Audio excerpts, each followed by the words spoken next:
बीच में निकास होता रहता, कैथारसिस होती रहती। शिक्षक जब भी मुड़ता है तख्ते पे लिखने को, तब वो मुंह भी बना लेते हैं, टोपियां भी उछाल देते हैं, एक दूसरे की तरफ इशारा भी कर देते हैं, तब तक हल्का हो जाता है। शिक्षक लौटा तब तक वो फिर राजी हो जाते हैं आदर देने को। ऐसी हम सबकी चित्त की दशा है, डबल बाइंड। ये जो द्वंद्व है ये बहुत ऊपर भी है, बहुत गहरे भी है, सतह पर भी है, गहराइयों में भी है। गहराइयों में भी सतह द्वैत चलता रहता है। दिन में आदमी ने उपवास किया है, रात भोजन के सपने देखेगा, कंपनसेशन। दिन में आदमी भला है, ईमानदार है, रात सपने में चोरी कर दे। वो चोर वाला हिस्सा भी भीतर है, ईमानदार के साथ बेईमान भी भीतर है। वो बेईमान क्या करेगा? अगर आपने दिन भर उसे बेईमानी न करने दी तो रात बेईमानी करके अपनी तृप्ति कर लेगा। मैंने सुना है एकनाथ तीर्थ यात्रा को गए तो गांव के लोगों ने कहा कि हम भी चले। बहुत लोग साथ हो लिए। गांव में एक चोर भी था। उस चोर ने भी एकनाथ को कहा मैं भी चलूं। एकनाथ ने कहा भाई तू जाहिर आदमी, फिर बहुत यात्री साथ होंगे, कोई गड़बड़ हो, परेशानी हो तो तू एक कसम खा ले कि चोरी नहीं करेगा, तो हम साथ ले लें। तो उस आदमी ने कहा कसम खा लेता हूं कि चोरी नहीं करूंगा। कसम खा ली तो एकनाथ ने साथ ले लिया। एक दो रात तो ठीक बीती, लेकिन तीसरी चौथी रात से मुश्किल शुरू हो गई। पर मुश्किल बड़ी अजीब थी। अजीब यह थी, चीज किसी की चोरी नहीं जाती थी, लेकिन एक की बिस्तर की चीज दूसरे के बिस्तर में चली जाती थी, एक की पेटी की चीज दूसरे की पेटी में चली जाती थी। मिल जाती सब चीजें सुबह, लेकिन बड़ी हैरानी होती कि रात कौन मेहनत लेता है और किस लिए मेहनत लेता। एकनाथ को ख्याल आया कि वो चोर तो कुछ नहीं कर रहा। रात जागते रहे, देखा कोई 12 बजे रात वो उठा, इस बिस्तर की चीज दूसरे बिस्तर में कर दी, उस पेटी की इसमें कर दी, किसी का तकिया खींच के किसी के नीचे रखा है।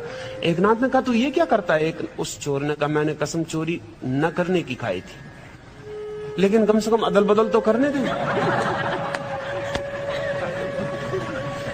क्योंकि दिन भर किसी तरह अपने को रोक लेता हूं, लेकिन रात बहुत मुश्किल हो जाती। फिर उस चोर ने कहा फिर लौट के मुझे अपना धंधा भी तो करना है। अगर अभ्यास बिल्कुल टूट गया तो आप ही कहिए क्या हालत होगी। ऐसे अभ्यास भी रहेगा, फिर मैं किसी का नुकसान भी नहीं कर रहा हूं। सुबह सब चीजें मिल जाती, अक्सर तो मैं ही बता देता हूं कि जरा उसके बिस्तर में देख लो। हम भी अपनी रात में यही कर रहे हैं। दिन में जो जो चूक गया, रात कंपनसेशन कर रहे हैं।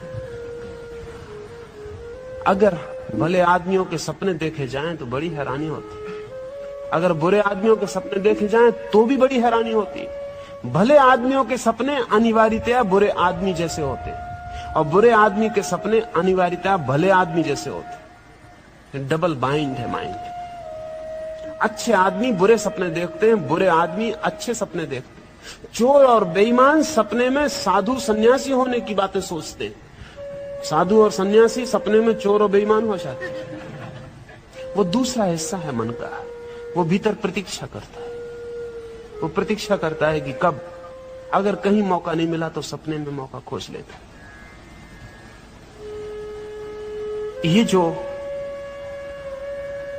ये जो चित्त है, ये अनिवार्यतया द्वंदात्मक है, ये डायलेक्टिकल है।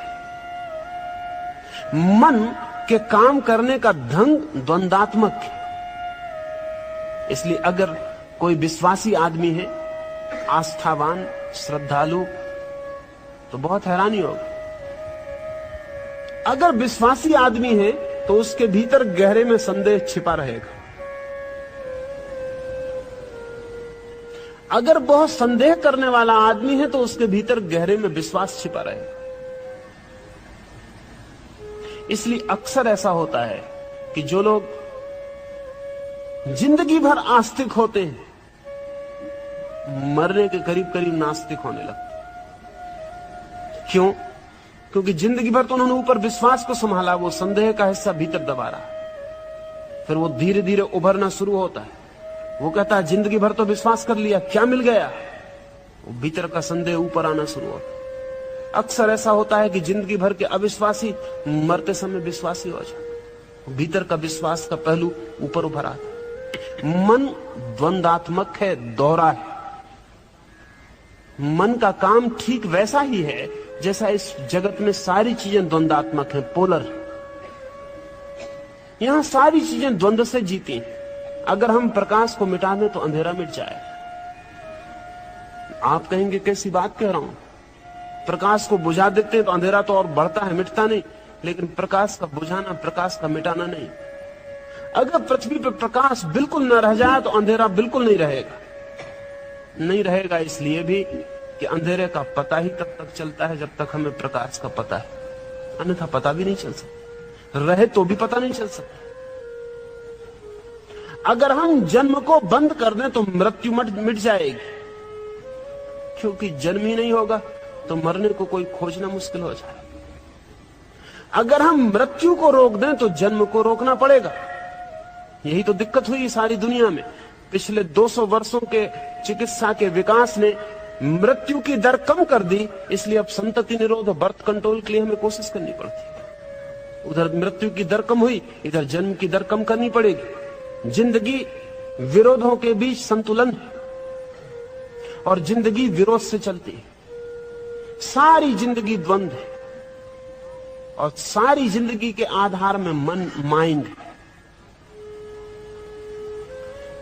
इसलिए जो लोग जैसे मार्क्स, एंजल्स और लेनिन और माओ, जो लोग मन के ऊपर आत्मा में भरोसा नहीं करते, वे लोग डायलेक्ट्रिकल मटेरियलिज्म, द्वंदात्मक भौतिकवाद की बात करते। वे कहते हैं पदार्थ द्वंद्व से चलता है।